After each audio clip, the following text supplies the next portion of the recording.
Today I'm in MINI Countryman. In this video I'll show you how to manage automatic transmission. In the beginning, press brake. Take a look at the center of the car. To switch from parking to reverse, we have to press button located on the front of the transmission. Pull the lever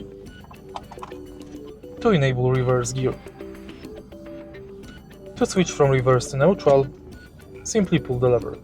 Same with drive. Once we are in drive mode, we can push the lever left to enable drive sport mode.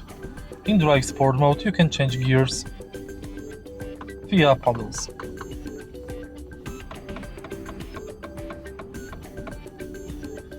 If you find this video helpful, please leave like, comment and subscribe.